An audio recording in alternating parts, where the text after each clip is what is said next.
Alright, what's going on guys, it's Epoxy and welcome back to yet another massive Cyberpunk 2077 info dump. Now I want to note that you can expect this to be one of the last super long videos for at least the next while, as you can expect me to post videos more regularly moving forward and covering things in a more timely manner. Today though, we're doing a breakdown on the latest gameplay trailer released during the NVIDIA RTX 30 series announcement event, which, by the way, if you're a high roller and want to toss a couple of eddies my way to support the channel, you can always become a channel member. But anyways, with the e-bagging out of the way, we'll also be taking a look at a recent huge Q&A with Philip Weber, which gave us a ton of new details, the official PlayStation Magazine UK issue, newly released screenshots, details from CD Projekt Red's latest financial report, teases for Night City Wire Episode 3, and so much more. This is going to be yet another very, very long info dump, so as always, there will be timestamps for you to jump around as you please. Just keep in mind, you might miss out on some details by doing so. But without further ado, let's roll the intro.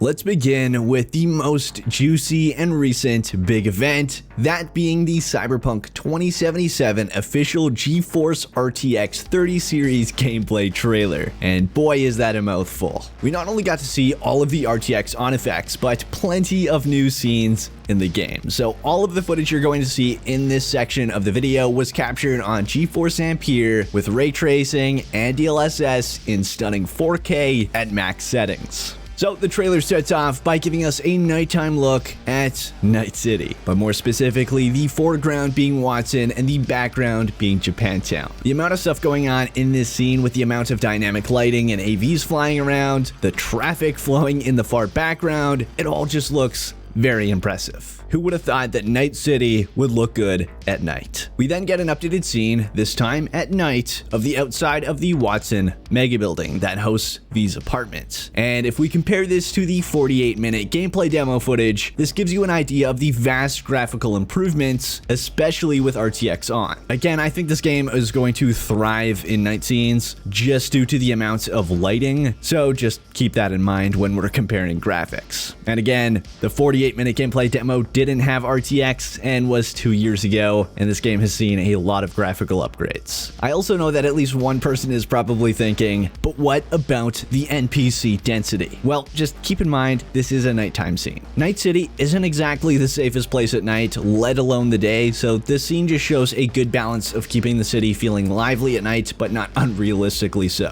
It's a night scene, so I wouldn't expect to see the same NPC density at night as you would during the day, when the majority of people would be active.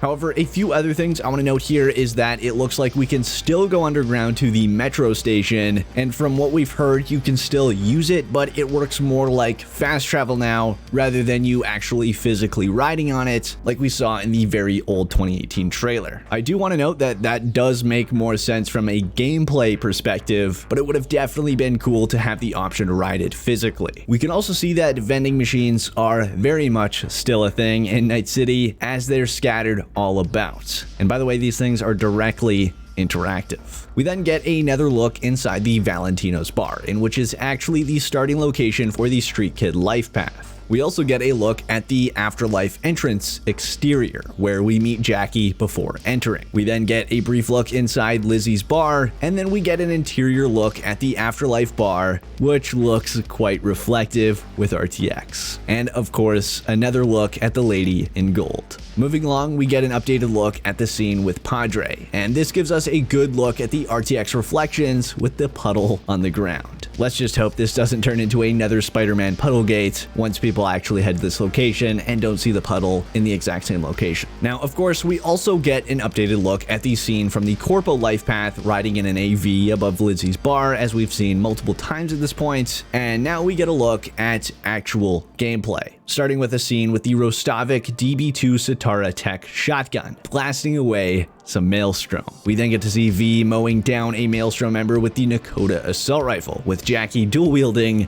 in the background, just to taunt anyone that wishes they could dual wield in Cyberpunk 2077. As for those of you that don't know, it was confirmed that you will not be able to dual wield in the game. We then get a look at some gameplay on a rooftop, blasting away a Tiger Claw member, again with the DB2 Satara. We also see a Tiger Claw member to the left that is wearing a full-blown biker outfit with helmet and all, and is also wielding the same shotgun as V. We also get another short updated look at the boss fight with Royce, and they seem to really love showing off this specific scene. It then goes on to showcase the ray traced reflections. Starting outside Lizzie's bar, we then go inside Afterlife, an underpass, and I have to say this is by far the most breathtaking scene we have ever gotten a look at in Cyberpunk 2077, at least in my opinion, and is a great demo of the graphical fidelity this game can offer. And we then get an active look at the scene of one of the older RTX screenshots we got when the RTX effects were first revealed. They then go on to showcase diffuse illumination. First scene is in the Valentino's bar, and this scene looks really good. You can see a few new details here as well. First of which is that the bar is called the El Coyote Coho, which we had learned in the past from someone that got to play the game early. However, we have never actually seen it for ourselves in game, and now we have. On the right, we can actually see the mirror that you start off at during the Street Kid life path. We can also see some arcade machines to the left, which we know this game will offer multiple mini games, so those could potentially be playable. We'll just have to wait and see on that one. We then get an updated look inside of Misty's Esoterica, which seems like mostly a front for the Ripper Doc Victor. And we haven't seen inside this shop since the 48-minute gameplay demo, so seeing it in 4K with RTX is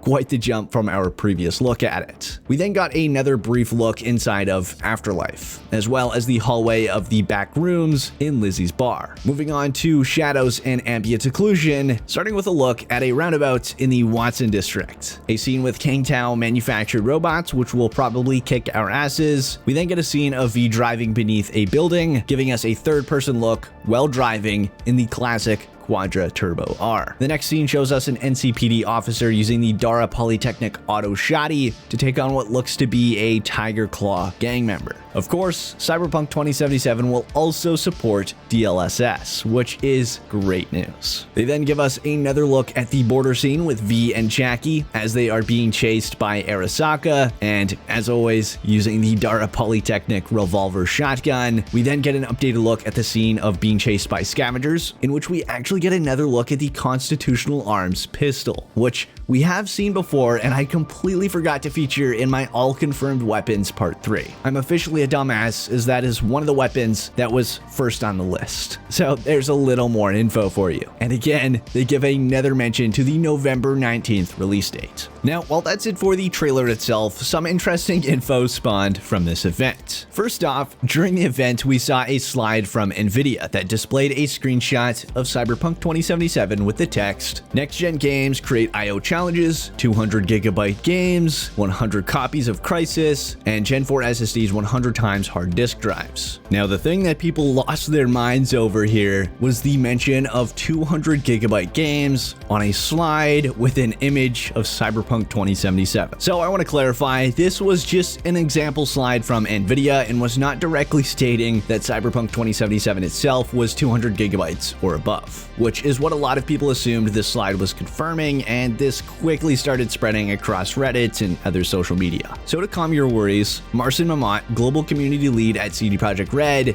has thankfully come out to deny these claims, stating on Twitter, "While the Cyberpunk game system requirements are not out yet, they are coming soon though. I wanted to address this topic from Reddit. The game won't take up 200 gigabytes when installed. You can expect the required drive space to be on par with other modern titles. So that would leave the game likely hovering around 90 gigabytes or so, not 200 gigabytes plus, which is really good news." He also, of course, teased the fact that these system requirements are coming soon, with Pavel Sasko also quote tweeting this, reconfirming that these system requirements are coming soon. So that is a for sure thing. Of course, I'll be sure to cover that when it comes, which could be at Night City Wire Episode 3, which with the latest trailer dropped for Cyberpunk 2077 at the NVIDIA event, you're probably already wondering when you get to see the game again via another Night City Wire episode. As for those of you that don't know, there is not only a third event planned, but apparently more than that was implied at the end of Night City Wire Episode 2. But the third event has been confirmed on the Cyberpunk 2077 website for quite some time now, so that is a for sure thing. It's also been mentioned by CD Projekt Red. So I'm happy to let you all know that you can likely expect Night City Wire Episode 3 sooner than what was previously speculated. We weren't expecting Episode 3 until October. However, a Japanese version of Night City Wire has been confirmed for September 26th for the Tokyo Game Show. And while that isn't Night City Wire Episode 3, it leads us to believe that we can expect Night City Wire Episode 3 on September 26th or even sooner. So this month. Night City Wire Episode 2 occurred a day before Night City Wire Korea Episode 2. Episode 3 has also been teased for the last few weeks on Twitter, so I would say expect an announcement for the event sometime soon. We also got 2 new screenshots, and while there isn't a whole lot to see here, in the first screenshot we get the caption, "Prince is not dead," at a street kiosk. The few things to note here is that we can see a man with a cybernetic arm, but not an all-out gorilla arm, which shows that there are some more simple prosthetics, likely exclusive to NPCs. We can also see a few familiar faces on the newspapers, such as Richard Knight. We also see what looks to be a new car, and it looks to be a much more sporty luxury vehicle than we've seen so far. But other than that, there isn't really anything of importance to show in this screenshot. We also got a screenshot out in the Badlands. At the location, we see V and Jackie being chased by Arasaka in the gig footage, again in the Thornton vehicle. The biggest thing to note here is the massive DT&R AVs flying about. And Philip Weber even mentioned that, in quotes, having one of these giant AVs block the sun while they fly overhead is exactly as cool as you think it is. And I have to say, these teases are making me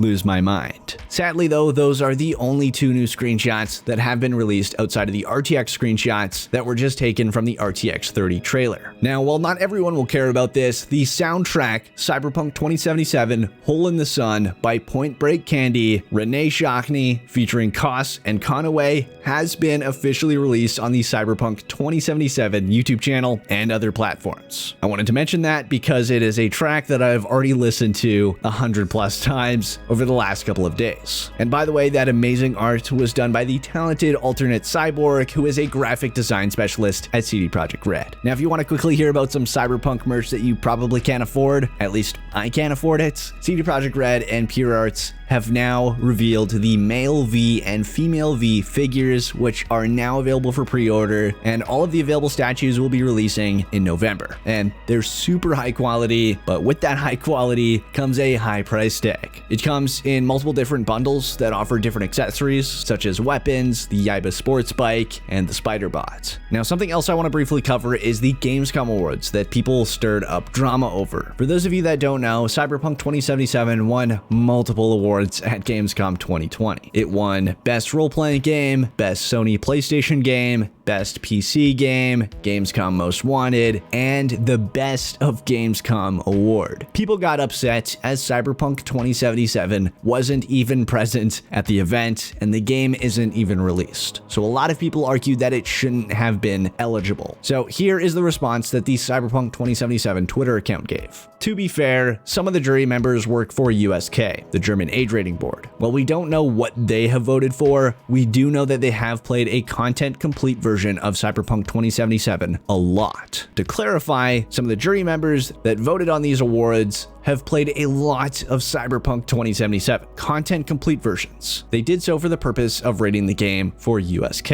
So it was likely given awards by people that have indeed played the game for a significant amount of time. Now, with that said, I do find it weird that it won so many awards. The one that I find the most odd is the Best of Gamescom award, as that award implies it was present at the event, which it wasn't. I'm not going to make a big deal over it. I think everyone's over it at this point, but it definitely does seem odd to label a game as the best of the show when it wasn't at the show. Either way, next we should really go over the recent financial report from CD Projekt Red, because we got a lot of details about Cyberpunk 2077 from the video released on YouTube, their investors call, and the written financial report. So let's begin with the management report, starting with some of the images within the report, giving us our first glimpse at the updated character creator in Cyberpunk 2077. And while the image is very low quality, we can still tell that the character creator has seen some updates. We can see a number of hairstyles and some absolutely wild looking customization thanks to the people that are playing. So I expect there to be a good level of freedom based on what we can see here. I really do hope that we get an updated look at the character creator at Night City Wire Episode 3. Next, we get a look at Miles Tost and others playtesting, with the first image where we can see V holding the Constitutional Arms pistol within Night City, and the second we can see what looks to be V in the food processing plant about to hack something. We also got a slide presented by CD Projekt Red that shows the viewership of the top 3 trailers on CD Projekt Red's YouTube channel within 28 days of release, comparing the top 3 Witcher 3 trailers to the top 3 Cyberpunk 2077 trailers. And I think this bar graph shows you everything you need to know. CD Projekt Red has seen an overwhelming amount of growth since The Witcher 3, and this is a perfect example of that. Now, we also got a load of details from the H1 2020 teleconference, and it's quite juicy info. This all comes from a Q&A with investors, so we've got some hard-hitting questions here. So here we go, starting with question 1. The first question is about Cyberpunk.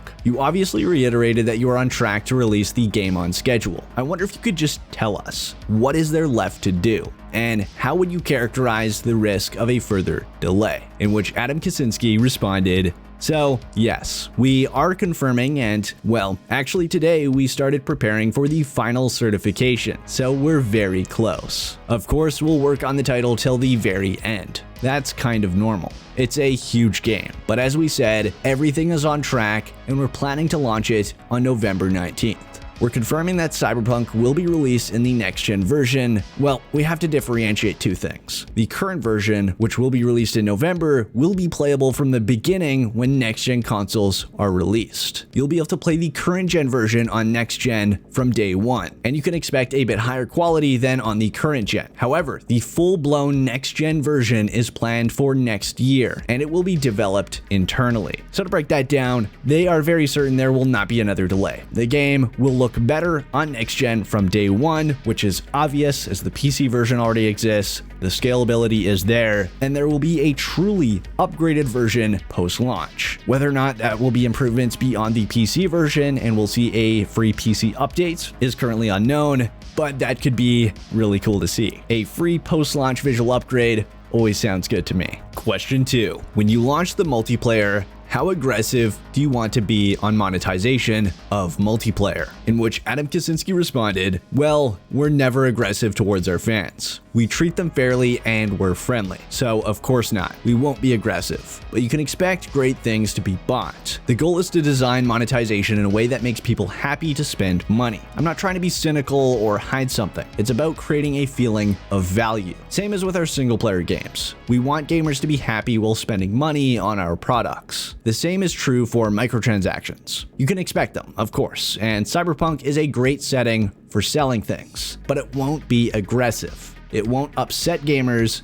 but it'll make them happy. That's our goal, at least. So it sounds like they're going to play it safe with the microtransactions in the game, so that would be avoiding pay-to-win mechanics, loot boxes, and forcing you to pay for basically all the content. So it'll be really interesting to see how they go about it. I'd honestly expect cosmetics of some form, but we'll just have to wait and see. I don't want to speculate on something we don't know anything about. The multiplayer is a long ways from now, so we'll worry about that when it comes. Also, if you're confused whatsoever about Cyberpunk multiplayer and the microtransactions, I just posted a video the other day on that topic to clear up all the recent confusion and misinformation. So I'll leave that video linked in the description. Question 4. Could you comment a bit on the road to the release of Cyberpunk? Do you see any risks at CD Projekt or any risks beyond your control which could still delay the launch? My second question concerns your marketing budget. As far as I understand, in the third quarter there will be no major spikes based on the slides you presented, but there will be a significant increase in the fourth quarter. Could you provide more color? How big will the spike in Q4 be in terms of your marketing costs? In which Adam Kaczynski responded, "I'll cover the first one. Well, whenever we talk about the future, there are always risks. But November 19th is the only date we have, and we will deliver. I mean, I don't see any chance to have another date. So we're focused on this, and we are very close to sending the build for the final certification. So this is the only date this company is working towards, from development to marketing." Peter Nielabovich then responded to the second question about the marketing budget for Cyberpunk. "I would say it's accelerating in the third quarter, starting with the Night City wires and all we had to prepare for them. But the main push is targeted for the release window, a couple of weeks before and lasting for several weeks after the game is released. How big will the push be? Definitely the biggest in our history. We do not reveal the marketing budget for Cyberpunk yet, but the scope of the campaign is supposed to be at least 3 times bigger than what we had for The Witcher 3. I would also like to underline that the marketing budget for Cyberpunk is somewhat dynamic. We try to spend a certain percentage of expected revenues. So if the expected revenues increase, the marketing budget follows accordingly. Therefore, we try not to announce it beforehand, as we know the final amount will depend on the final expectations from our distributors and market analysts, and may change prior to release of the game. And this actually aligns with their slide for their planned marketing.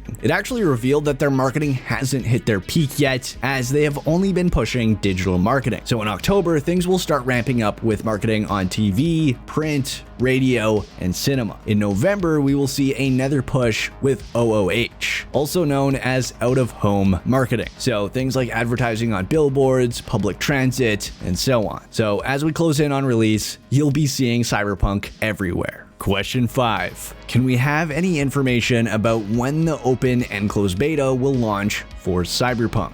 In which Adam Kaczynski then responded, "Oh, for single player, there are no betas. We have internal ones, of course. Well, we had them. We're now at the final stage of the project. We're not providing any public beta, as this is a single player game. We never did it, and no one does it for this kind of product. We sell the final game to gamers. You don't want them to play it before launch. That's standard practice." So that is a hard no to any form of public beta for the game, which is to be expected. I'm not sure why people all of a sudden expect a public beta for a single player game, but there you go. That's another confirmation that we will not be getting any form of beta. Question 11. How is the optimization for Cyberpunk 2077 going? Could you give us some color on how you have improved FPS in the game since hands-on time? In which Adam Kaczynski responded, "Well, it's going well. Optimization is something you usually do at the last moment, when everything else is ready. So, of course, we have to optimize. Without this, the game could not be released.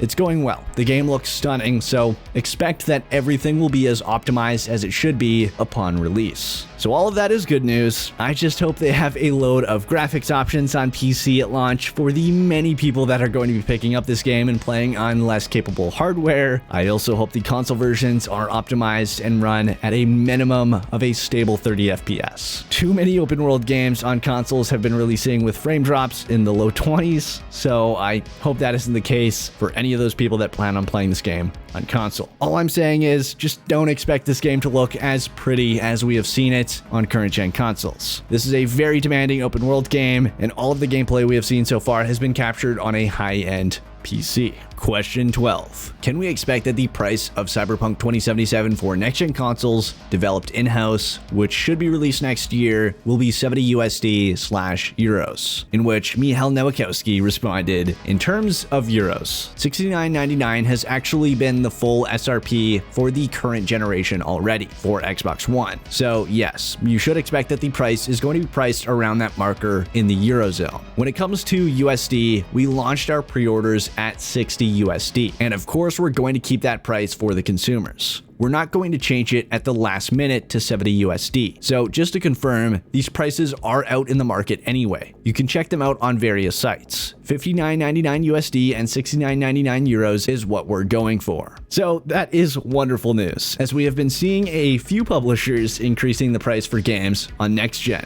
As far as I'm aware, that is only Activision and EA as of right now, but I could be forgetting some, which I guess those two aren't very surprising. But I'm still glad that CD Projekt Red shut this down immediately by saying they wouldn't switch the price last minute. Funny enough, this question was asked again, which we'll cover in just a moment. Question 13. How many DLCs are you planning for Cyberpunk? Will this project be developed similarly to The Witcher 3? In which Adam Kaczynski responded, yes, you can expect a similar path after release. You can expect more, actually. We're not going into too many details today, but everything will be clear before release. As we are close to the release, expect the post-release plans to be revealed fairly soon. A series of free DLCs and expansions will be described. As I said, you can expect it fairly soon, and everything will be made clear. So it sounds like we'll actually be getting more free DLC support for Cyberpunk 2077 than with The Witcher 3, which is great news as it means even more longevity for this game, and The Witcher 3 already had really good longevity and got a load of updates. So I have high hopes for the DLC with this game. It's even better that we'll be seeing some free DLC as well, and I'll of course cover all the info on the DLC the moment it drops. Question 14. Do you plan to price games on next-gen consoles at a premium, like it was recently announced by EA? The fact that this question was brought up a second time is hilarious. So, Michal Nowakowski responded again, saying, I'm assuming you're referring to the increased SRP in the US. As I mentioned when answering the previous question, we already announced a while ago pre-orders for our game in the US going at $59.99, and we're not planning to change that price at the last minute. It's been out in the market and known to consumers for some time. In Europe, the game has been marketed by quite a few retailers for quite a while as well. So, in other words, we're not planning to change where we are at the last minute for the consumers. So Michal Nowakowski once again shutting down any chance of pulling any anti-consumer moves by doing a last-minute price swap. And while that is it for the H1 2020 teleconference, we're only getting started. Now, before we dive into the loads of details in the official PlayStation magazine and the Q&A with Philip Weber, let's do a bit of a rapid-fire info dump. First off, the Cyberpunk 2077 Twitter account confirmed that you will be able to adjust both the size and color of the subtitles in the game, which is very good news, especially because a lot of people pointed out that the subtitles seen in the latest gameplay was a bit hard to read, especially with those with poor vision or that are colorblind. So this is great news for everyone. Next is that, according to a response on Twitter, you can customize the color of that specific body hair, and yes, more specifically, you can make it pink.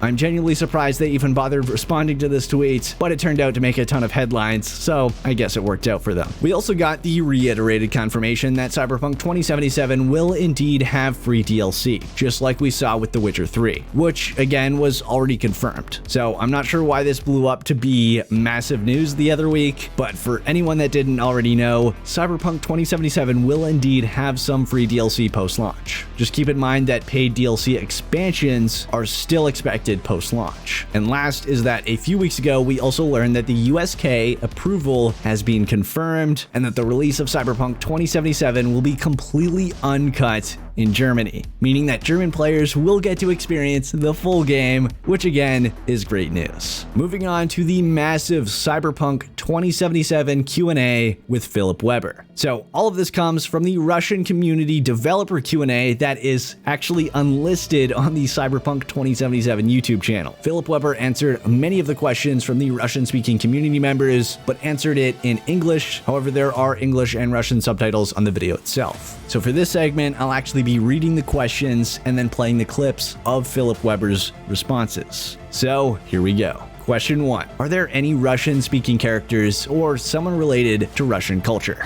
Yeah, there's actually quite a bunch of Russian influences because Night City is basically influenced from cultures all around the world. So you specifically Russian influences, you might notice a few details, like as an example, specific graffiti that might have some Russian slang on them, specific little nods to Russian culture and literature, or to Russian youth culture. And there's also a gang that we, usually call the Scavengers, which have lots of Russian influences, like to listen to, Russian music, have some Russian graffiti. So I think you might find lots of nice little details and secrets. Question 2.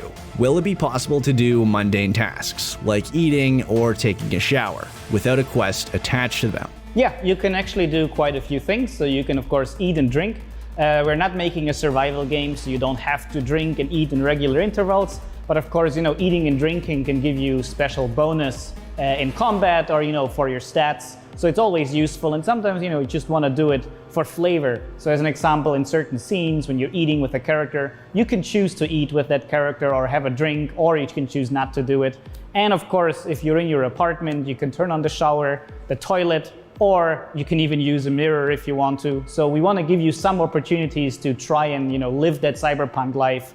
You can go and buy some nice things, or you can maybe sometimes sit down on a bench and just enjoy the view. So we want to just give you that opportunity to role play a little bit like that. Question 3. How densely is Night City populated? Will it depend on the time of day or story progress? It always depends on a few factors. So of course, the weather depends. If it's raining, not that many people want to be outside, or at night.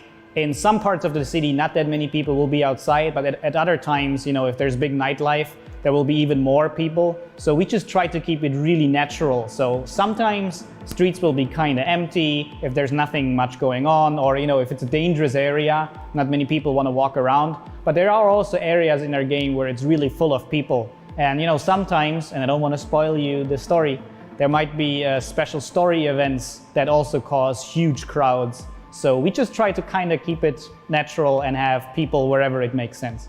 Question 4. Can you have sidekicks other than Jackie? How many potential sidekicks are in the game? There actually are quite a few people that you can, play different quests with that are very important to the story, and that also come with you on specific missions, or, just for having a drink on a drive. And, like Jackie, they will be very important. And there's actually lots of them, and quite important ones that we haven't shown yet at all. So I'm really looking forward to people meeting these characters and finding out what they're all about. And some of these characters, depending on your choices, you might like and they might like you. And some of those characters might become your foes or your enemies. So it's, of course, we're making a role-playing game, so it's all up to you.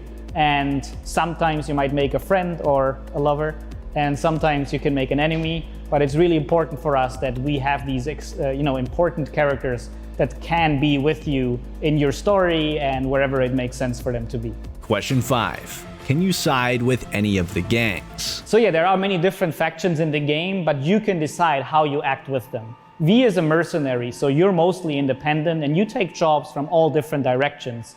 But within these jobs, of course, you have a lot of choice. So as an example, if you might have a job with a Maelstrom gang that involves them, you might have to take something from them. You can decide to be, bad, kill them all, or say some bad things, or you can try to be a bit more clever, and maybe later people from this Maelstrom gang that you treated well might actually be much nicer to you, and now you have some friends in that gang. But we didn't want to have you join specific gangs, because that's not what our story is about. We try to keep it very realistic what you as a character would do, even if we give you a lot of choice.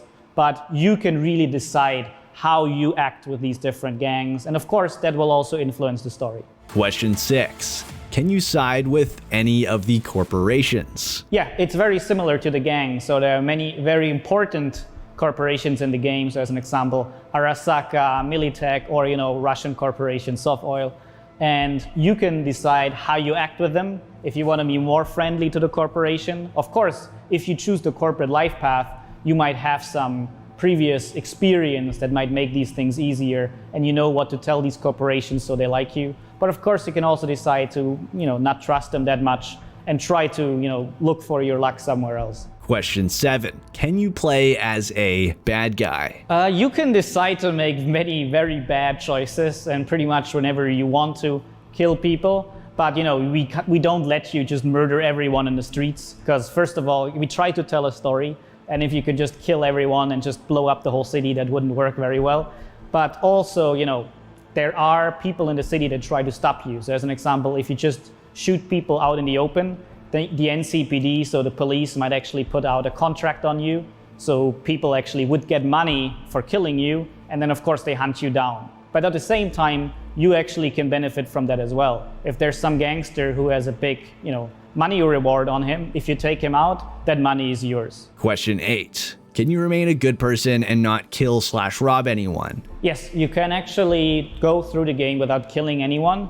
However, you can't be a full pacifist. So, there might always be some opportunities where you do have to use violence, or where, you just have to knock out someone or take them down, but you do not have to kill anyone. Because the thing is, V is living in a very violent world. V is a mercenary, so V always might have to use violence, but you can always be very clever about how you do it. And as an example, you can use non-lethal weaponry, or of course you can use stealth to circumvent certain areas. Or sometimes, if you use your choices really well in dialogues, you can also just skip some areas completely or find completely peaceful solutions. Question 9. Can we drink alcohol, for example, in a bar? Yeah, there you can drink alcohol if you want to. We basically give that you as a role-playing choice. Because of course, there are many people that might want to have a drink with you, and you could choose whether you want to do it or not. And of course, characters can react in a natural way to them if you would want to do that. Of course, there's also, some other substances that you could choose to take or not. And we basically leave that up to you. But of course, there's also many important drinks in the world of Cyberpunk. As an example, Johnny Silverhand has his own unique drink. So, it was very important for us to make that very realistic. Question 10. Will Cyberpunk 2077 resemble The Witcher 3 in players' choices and consequences? Yeah, choices are still very important to us because, especially me as a quest designer, we're basically working on trying to build on our foundation that we made with The Witcher Wild Hunt. And we always want to have our choices to be very important and very impactful.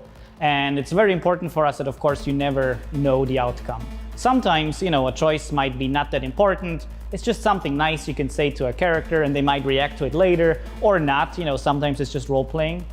But very often, we really want to have those consequences. And sometimes, that might be a small consequence. Sometimes it might just come up later again. Someone might like you a bit more or a bit less, but sometimes these can also be really, really big consequences. And for us, like with The Witcher, we want to do it in a way that you never know when. So you basically always have to be on your toes. Also, of course, we never tell you, this is the good choice, this is the bad choice, this is a funny choice. You basically just have to use your head and you have to read characters that you're talking to. Sometimes saying the same thing to two different characters might produce a completely different outcome. And it was always important for us to handle it like that, because that basically means that you really try to play as your character and you think a little bit about what you're saying, so you can't just always think, oh, I'm making all the good choices. Because sometimes you try to make a good choice, but through a logical consequence of things, maybe sometimes that might have a bad result. Question 11. Can the player become a cyborg? So you can actually get tons and tons of cyberware and, of course, also different cyberware that gets progressively better. But if you're, let's say, thinking about someone like Adam Smasher that you might have seen in one of our trailers, V specifically isn't going that far just yet because, it's not part of the story we're telling that you're becoming like this huge colossus that's basically not human anymore. Also, Adam Smasher, he needed 50 years to get that far. But definitely you can actually change your body quite a lot. And the thing is, cyberware in Night City isn't just about, specific abilities that make you stronger, better, faster. Cyberware is also just fashion. It's like, having an iPhone. So pretty much almost everyone in Night City has some kind of cyberware, and sometimes it's just for looking cool. And, some of those cyberware things might also you might want to have to just look cool. Question 12. How can we change V's appearance through the game? So we want to give you actually lots and lots of different options in our character creation. So you can pretty much create the character you want to create. You can choose your body, your face, your voice. And of course, we want to give you lots of different choices within these things. So, lots of different hair, makeup, noses, eyes, and so on. But the thing is, after the game starts and you've created the way your character wants to look like, of course, we offer you lots of different clothing styles. Because, style is very important in Night City. And you can choose to, as an example, wear a cool jacket, or you can role play as many different directions. So as an example, there might be outfits that look more corporate if you want to look like that kind of character. And we don't want to limit you in a way that, as an example, you have to wear this jacket because it gives you 50 more armor. We don't do it like that. We basically give you slots so you can modify your clothing. And of course, the clothing can then have very good effects on you, but you can still choose what clothing you use for that. So it's very important for us that you can actually choose the way you look like in a way that is cool for you. Because of course, you also might want to show off your character. You can of course see your character in mirrors, the inventory, you can look down at yourself, and we also want to offer a really deep photo mode where you can then of course put your character into different cool scenes. So that's why it was very important for us that you can actually choose the way you want to look like. Question 13. Will it be possible to redistribute skill points / attributes throughout the game? Yes, you can absolutely redistribute them, because we want to give you a fluid class system that allows you to basically create your character in any way you want. So as an example, there are many different perk trees and attributes you can choose from. As an example, if you want to be more like a netrunner, you can use lots of net running skills. You can use lots of skills from the stealth tree, but we want you to be able to experiment, because we don't have these fixed classes. We want to have you be able to choose anything you want. And of course, sometimes you might choose something you don't like, or you want to just try out something else. And that's why it was important for us that you're able to also redistribute your attributes later on. Question 14. Weather. Will it change, and how? What weather can we expect? Something like acid rains? So as like in The Witcher, it's very important for us to really give you this dynamic world. So that of course means there is a dynamic day and night cycle, but also dynamic ways in the way the weather can change. So sometimes you might have nice sunshine, sometimes it rains or is foggy, or there might be some big storms out in the Badlands. And of course, sometimes through, the environment not being that nice in the future of 2077, there can also be acid rain. Question 15. What transport will we be able to use in Cyberpunk 2077? So there's many different vehicles in Night City. Of course, you as a player, you can drive many different cars. You might start with a car that's not so nice, but later in the game, you can, as an example, buy really nice sports cars, or of course, you can get cars sometimes as a reward for certain quests or missions. And of course, there's not just cars, but there's also motorcycles that you can buy and you can drive around the city. There's also some more vehicles, like as an example, there's these huge big AVs that you can see in the sky above Night City, or these smaller AVs that fly around, as an example, limousines. But we want to keep those for specific story moments, and you might ride in them with someone else steering them, but we don't want to let you pilot them yourself. Question 16. Will we see any utility vehicles? There's some utility vehicles like that. So as an example, there might be AVs that are there to just transport big freight containers, but there's also taxis. As an example, without spoiling too much, there's an AI taxi company called Delamain, and you might have some adventures with that Delamain, but I don't want to tell you yet how those look like. Question 17. What other types of income will V have in the game, other than contracts? So of course, V is basically a mercenary in Night City, and the main income of a mercenary is to do different jobs for fixers. And fixers are basically people that work in different parts of the city. So as an example, Dexter Deshawn, and they get jobs from people that can pay a lot. And basically the fixer's job is to find a merc like you who can do that job. And basically the better you are as a merc, the more jobs you do, the more street cred you earn. And basically they give you better gigs. So basically if you're a more famous merc, the fixer trusts that you can do some better work. And of course then you can do some gigs that get you more money. But there's also some other ways to make money. As an example, as part of the story, sometimes through some means you might earn some money, or as an example, you can try to do some fighting, some fist fights, or some car racing. And the thing is, there's also some other systems in the world. As an example, crime is a very big problem in Night City, and the police is pretty corrupt. So there's also solutions like, as an example, big criminals have money on their heads. So if you take out those criminals, you can kill them, or you can do it with non-lethal means. You might gain the reward. Question 18. Will there be people of other ethnicities and nationalities who will speak their native language? So yes, there's a very strong cultural influence all over Night City, because there's basically many people from all around the world. As an example, you have parts of the city like Japantown that of course, have strong influences from Japanese culture. And the thing is, there's also some people that still speak, their own language. As an example, if you saw our deep dive last year, you might have met the Voodoo Boys that still speak in their Haitian Creole accent. And the thing is, since this is Cyberpunk, you can actually install cyberware that gives you real-time translation of those different languages. Question 19. Can NPCs become hostile to the player? Yes, of course. So as an example, this can just happen out in the world. If you commit some crimes, if you just suddenly become violent, then people will respond to that. So as an example, the NCPD might start chasing you, civilians run away, or if there's a gang nearby, they might also just start attacking you. But of course, it can also happen in the story. If there's a certain scene where you say something wrong, people might start attacking you. And of course, we don't want to tell you, oh, this choice makes those people upset. You of course have to just use your head a little bit. If you want to be aggressive and this is something you want, and you can play the game like that. But if you want to be more diplomatic, you can of course always choose to say some things that might make people not become aggressive towards you. Question 20. I would like to know about the death mechanics of the game. How exactly does it work? So, character death in our game is basically always a game over. You have to load your save game. Of course, there can be many different ways, as an example, in the story where we get, really badly injured that then we might use in, creative ways. But we really wanted to say that player death is game over, but also, very importantly, is that mission failure isn't game over.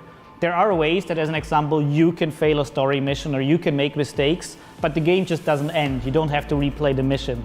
Now, basically, you have to live with those consequences, and if you fail some task, this will now have consequences for the rest of the game and will, of course, change the story. Question 21. There are a lot of mysterious quests and locations in The Witcher 3. Will something like that be featured in Cyberpunk 2077? What about horror? Of course, I don't want to spoil specific missions for you, but the thing is, if you read, lots of different Cyberpunk books, or watch movies, or play games, you can see that within the Cyberpunk genre, there are many different stories that you can tell. And of course, some more philosophical stories have a place there, or maybe something that's more like horror, or of course, also straightforward action. And it was really important for us to really, tell those different stories, because for us as developers, that's the most important thing. That's the most interesting thing for us to do. When we really come up with, quests, we think, so what is a quest why is this quest special? Why does this quest need to be in the game? And often one reason is that this is just a very important and interesting topic that we want to work with and that we want to show players. And of course, that can also mean that there's some more, let's say, mystical topics. But at the end of the day, Cyberpunk isn't a fantasy game. So it will still be, rooted in the cyberpunk science fiction world. Question 22. Does the story have a linear progression, or can multiple events happen simultaneously in the game? So we're trying to make the game really non-linear. So you can basically choose however you want to play the game. Of course, there are main story missions that you have to do that are kind of linear, as an example at the start, but then the game opens up a lot. And the thing is, you might already know from The Witcher Wild Hunt, we try to tell very non-linear stories even within our quests. So you as a player have lots of choice, and these consequences can change the story. And they can change the story in a way that you might not see complete storylines, complete quests at all because of decisions that you made. And we actually think that's a really good thing, because we want to have it in the end that you have your own experience of Cyberpunk. You played it in a way that no one else played it. And that's why it's very important for us to make it non-linear. And of course that means that some quests many players might not even see, but we actually think that's a pretty cool thing, because that just makes them much more special for the players that do. Question 23. Will there be multiplayer, and when? So we can't talk about multiplayer a lot yet. We can say that there are people working on something for multiplayer of Cyberpunk, but right now we are still fully focused on delivering the proper single-player RPG experience. Question 24. Is Cyberpunk 2077 at its core a first-person shooter or a role-playing game? So we still think of Cyberpunk as a true and proper RPG, and we actually want to show that a lot with our fluid class system. So we actually want to give you even more depth than in previous games to really define your character. So you have lots of attributes, perks, of course, different items. So we actually still think Cyberpunk is a truly proper RPG. But it also means that, let's say if you do want to shoot, we wanted to make the shooting feel really good. We didn't want to make it in a way that, this is an RPG and you can shoot too, but we really wanted to make it a true and proper RPG.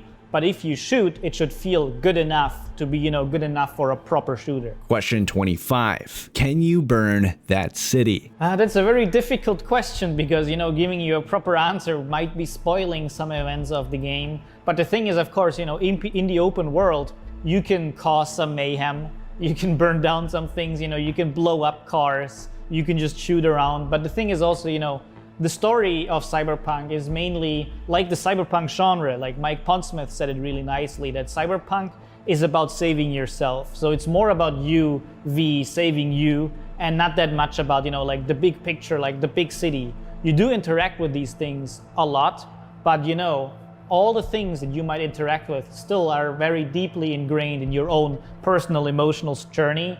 And maybe the journey might lead to, some bigger things happening, especially because, you are connected to Johnny Silverhand, who, as some people who know the pen and paper Cyberpunk 2020, likes to burn down the city. So there might be some things in the future that you might find interesting. And that is it for the Q&A with Philip Weber. There was just so much information packed in that Q&A, and the fact that it is an unlisted YouTube video is mind-boggling to me. However, now I think we should go over the information that we received from the official PlayStation Magazine UK, which, for those of you interested, here is the cover collection. So this issue actually gave us new in-game screenshots and asset renders, as well as a few new gameplay details. First off, we have to go over the budget arms Slaughtomatic, which I actually briefly covered in my All Confirmed Weapons Part 3. So Ben Andrews, concept art coordinator for Cyberpunk 2077's guns and mechanical devices, gave us some details on this sort of weapon, saying the following. One of the things we thought about with the weapons is that in Cyberpunk, we have a very overt culture. It's very different to the way weapons work in our world. This is like American gun culture just gone crazy, Everybody has a gun because violence has been taken to the extremes. The idea that you may be mugged on your way home from work is extremely common, or your apartment might be broken into at the weekend. So everybody's carrying a gun. We have this gun called the Budget Arms Slaughtomatic, and it's one of the coolest guns we have. It's basically just a really crap gun. It's bright pink, well, it comes in every color imaginable. It's disposable, and it cannot be reloaded. Once you buy the gun, you empty the clip, you can't reload it. You just throw it away, and you buy a new one. Because it costs, I don't know what the in-game cost is currently, but the idea that you can pick up a gun for like €5 and you pick it up when you're shopping in the 24/7, you use it to defend your home at the weekend, and then you just throw it away and you buy a new one. There's even an advert for some guns being advertised to a family. You've got this happy family and they're all posing with a gun, even the little kids and the pregnant mom. This was the initial concept for the Slaughtomatic.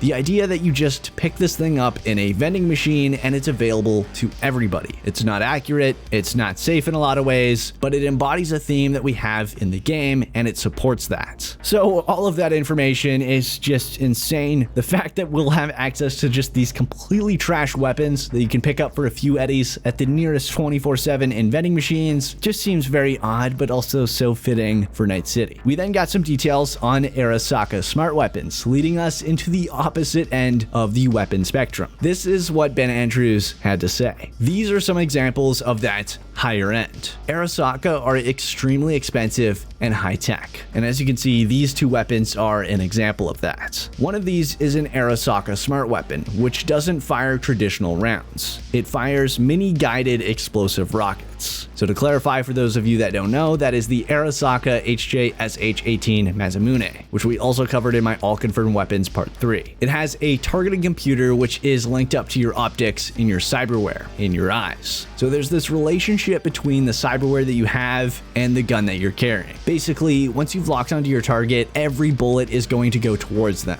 Borg weapons are another class that's designed to highlight one of the themes that we have, which is cybernetically enhanced people. Why not create guns that are ultra powerful that can only be fired by somebody that has metal arms? We have a bunch of guns in the game that if you're underclassed or you're not equipped for the job, these guns will actually throw you onto the floor when you fire them if you're not leveled up enough. So not only does it support the themes in the game, but it also supports the game systems that we have.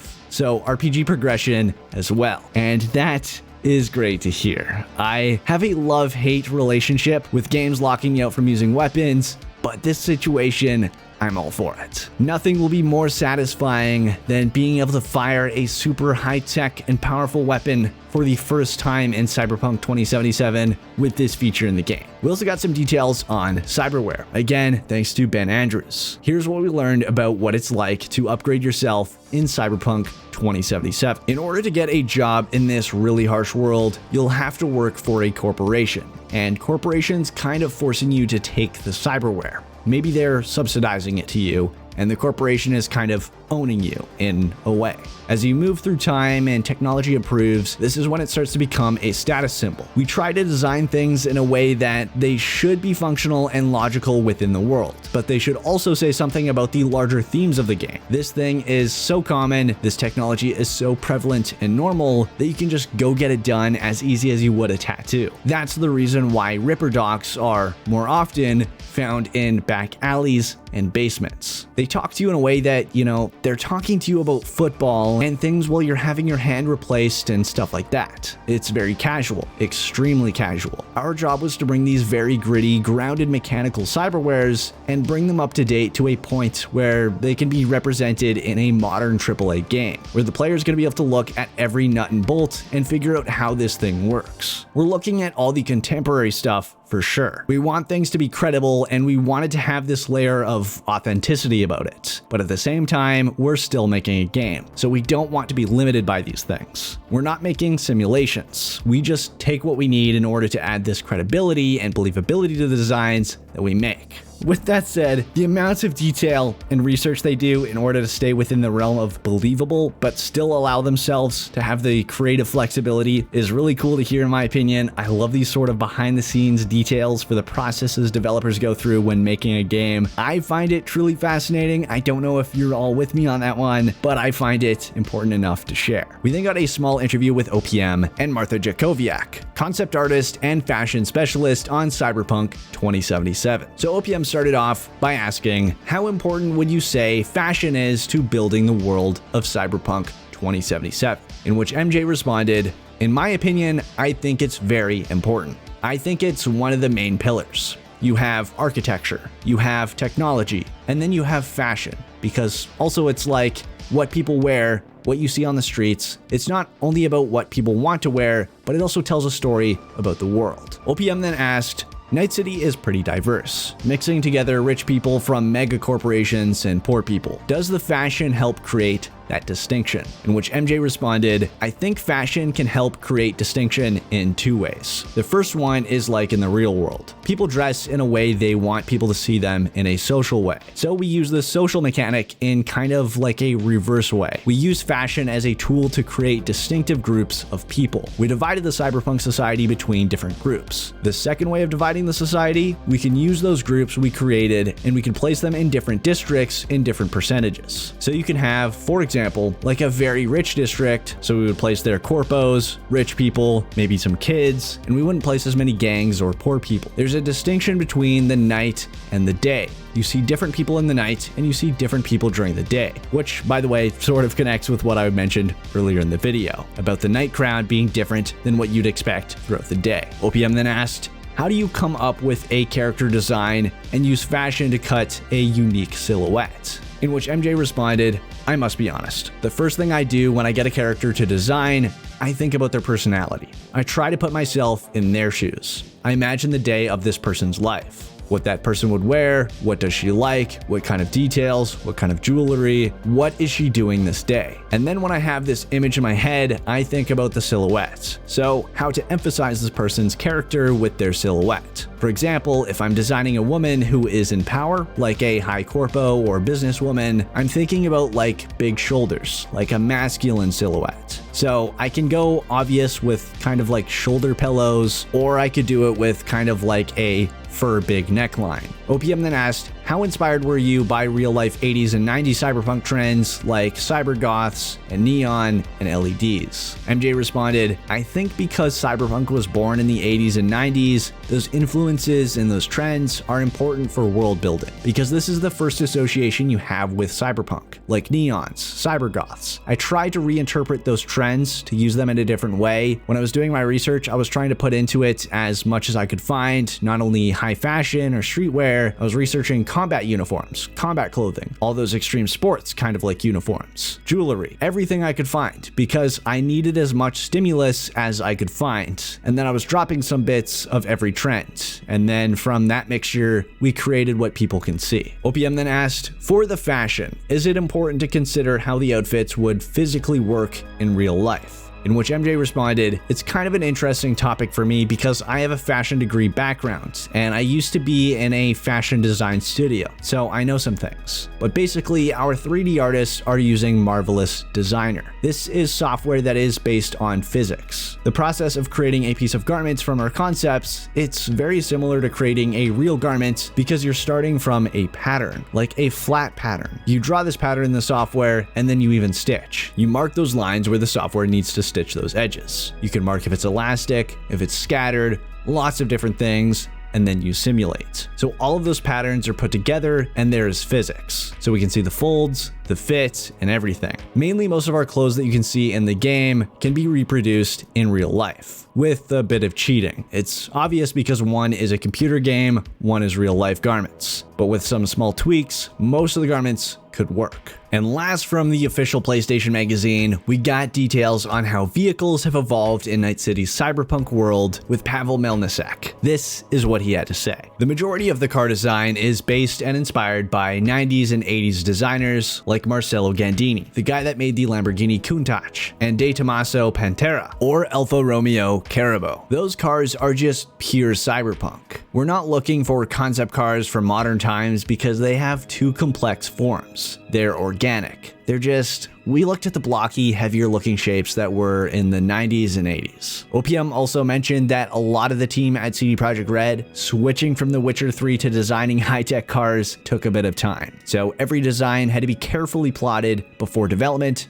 based on where it would appear in the game. Pavel then followed that up with, we divided time that we have by calculating how many cars we can actually execute and distributed them in this table of poverty. You know, how many poor cars do we need to do? How many middle class and how many high class? According to OPM, they learned that it's loosely based on the real world, with acknowledgement that the class divide in Night City is even more extreme. Once those base models were completed, they then iterated on alternate designs for those cars and manufacturers. In quotes, super expensive cars, they have only different colors because they are super expensive. So to put it simply, you won't find any rusted out versions of the luxury Rayfield Erendite, but you'll be able to find factory versions, sporty versions, and even what the team call junk set versions, which are aged rides retrofitted with tech like solar panels, and you can find all those variants of the more common vehicles. These can be sport things like bigger tires or different windshields that affect how they are to handle. So there will be a lot to drive and steal should you have high enough stats. Now here's where we got to hear about how Nomads mod their cars. So as the Nomads mostly operate on the city outskirts, their vehicles need to be sturdier than street cars. But, in quotes,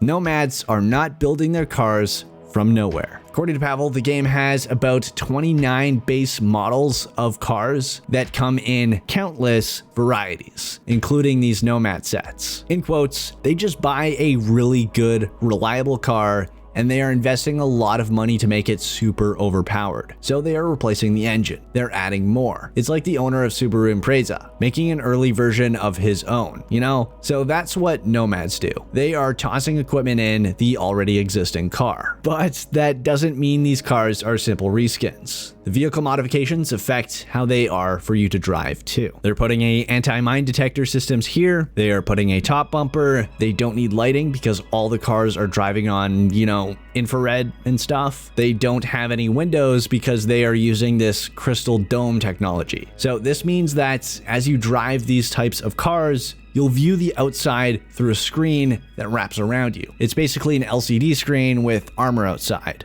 So when you get into the car, you shut the door, it's completely dark in there, and after a minute, the lights light up. There's this cool effect of disappearing meshes and looking like through the LCD screen. So there are noises, there are glitches happening on the screen. That tech is also featured on some of the high-end cars driven by rich people. They also don't have windows because their owners care about their protection, right? So they just don't want everybody to see them, and they want to be, it's like a sport armored tank basically. The perfect example of us actually getting to see that crystal dome technology is with the Rayfield Erendite, which we actually got to see the animation of climbing in and seeing through the LCD screen. Now on top of that, we also got a few new in-game screenshots of the Quadra Type 66 street variant and the modified one, which look as sexy as usual. And while that's it for the OPM UK details, we've still got one thing to go over. And that is that we recently learned about a partnership between Cyberpunk 2077 and Rockstar Energy with what they're calling Samurai Cola. It will only be available in the US, and each can will come with a code to score digital rewards and prize entries. You can bank codes for the entirety of September, and there are actually some large prizes. I'll leave a link to the page for the rewards and rules in the description for those interested. Again, this is only available to the United States, but I'll break it down anyway. So the first thing that you get is the exclusive digital comic series, where you can enter up to 3 codes to unlock and collect the exclusive Where's Johnny digital comic series from Cyberpunk 2077. The next thing is you can get a $1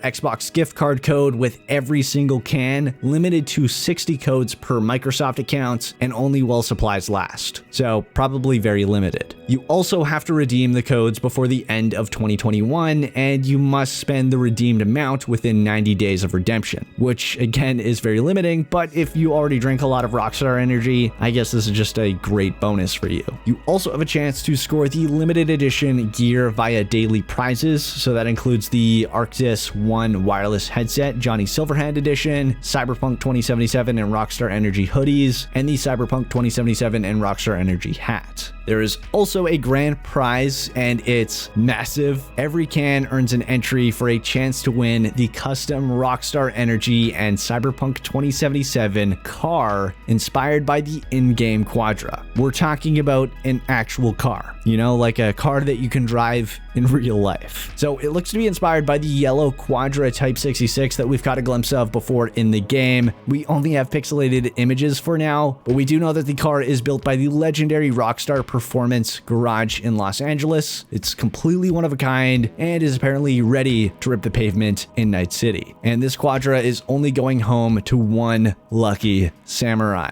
So we'll actually be seeing this revealed in pieces, sort of like we've seen with Night City Wire, as there are 3 episodes confirmed to be coming soon. They'll be showing off this car. So this is quite the partnership between Cyberpunk 2077 and Rockstar Energy. Now, before we end off this video, I want to note again that you can expect much more regular videos on the channel moving forward, as I'll be covering information in a more timely manner. As well, I love waiting and making these massive videos, as I know some of you love them. It leaves me a bit behind on info and honestly has completely ruined my physical health. So expect almost daily videos moving forward. Which, by the way, if you want to help support the channel directly, then you can click the join button on my channel or the become a member link down in the description. But that's it for this video. I hope you all enjoyed. If you did, please smack that like button down below, subscribe to Join the Fight if you haven't already, and ring that bell icon to stay updated in all of my future videos. It'd be super greatly appreciated as always. And until next time, this is Epoxy signing off.